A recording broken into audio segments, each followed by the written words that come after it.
All right, let's talk about something incredibly frustrating. You did everything right. You filed your taxes, the IRS website even says your refund was sent, but you look at your bank account and there's nothing there. So where is your money? We're going to figure that out. So here's how we're going to tackle this. First, we'll figure out if your refund is actually considered missing. Then we'll walk through exactly how to track it down. After that, we'll look at what happens once you start the process. And finally, the best part, how to make sure this never, ever happens to you again. First, let's just acknowledge that feeling, that pit in your stomach when you're waiting for money you're owed and it's just gone. You should know millions of tax refunds go undelivered every single year. So if this is you, you are definitely not alone. And thankfully, there's a very specific path to get it sorted out. This is the moment, right? The one that causes all the stress. You've been checking the Where's My Refund tool, and one day it finally updates to Refund Sent. You're relieved. But then days, maybe even weeks go by, and nothing. It feels like your money has just vanished into thin air. And this is a perfect example of why this is so serious. As this real-life story shows, it's not always just a simple postal delay. Your check could be lost, delivered to the wrong house, or, in a worst-case scenario, stolen and cashed by someone else. This is exactly why following the official process is so critical. Okay, so before you start printing out forms and getting worried, let's pump the brakes. The very first thing you have to do is use the official tools to see what's really going on. We need to know if your refund is just running a little late or if it's officially missing according to the IRS's own timelines. This website is your single source of truth. Seriously, it gets updated once a day, usually overnight. You're going to need your social security number, your filing status, single, married, filing jointly, etc., and the exact refund amount from your tax return. This will tell you everything, if they got it, if it's approved, and the all-important date they actually sent the money. So let's talk about timing, because this is where a lot of the initial anxiety comes from.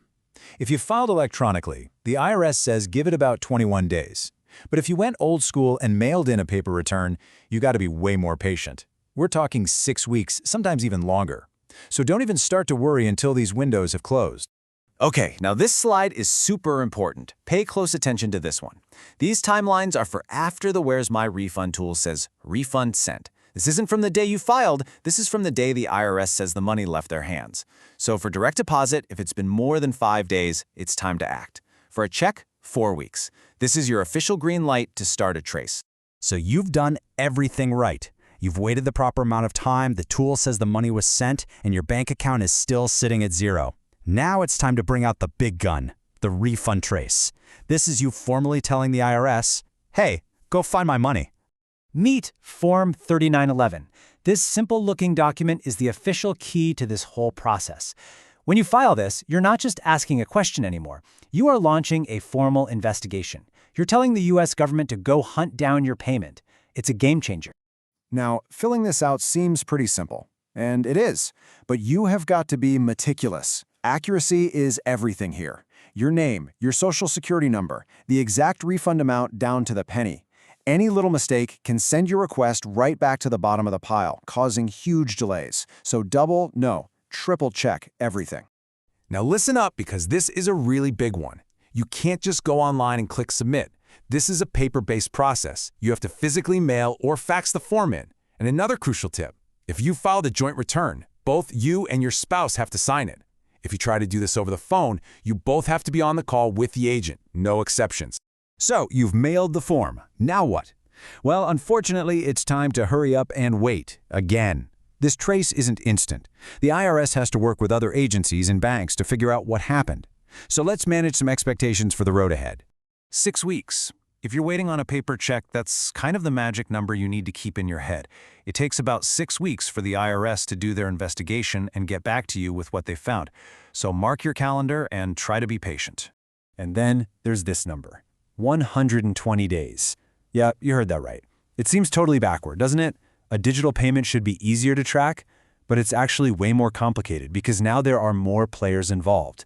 The IRS, the Treasury, your bank, maybe another bank, they all have to communicate to follow the digital trail. Okay, so after the IRS does its thing, the investigation hits a fork in the road. There are really only 2 ways this can go. Path A is the easy one. The check was never cashed. Great! The IRS just cancels it and sends you a new one. But if the check was cashed, Well, that's path B, and things get a bit more complicated. A whole new agency called the Bureau of the Fiscal Service gets involved. This is where things get serious, almost like a detective story. The BFS will mail you a claim package, and inside will be a copy of the cashed check. You have to sign a form saying it wasn't you. Then, they become handwriting experts, comparing the signature on the check to the one you just provided. This whole forgery review can add another 6 weeks to your wait time. Phew. Okay, we've walked through the fix. But you know what's even better than fixing a problem?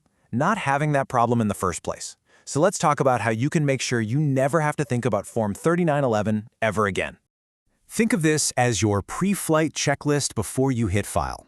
Number 1, and this is the most important, use direct deposit. It's faster, it's safer, and it eliminates the risk of a stolen check. But, and this is a big but, you have to double-check those bank account and routing numbers. One single wrong digit can send your money to a stranger's account, and then you're right back where you started. It really is that simple, isn't it?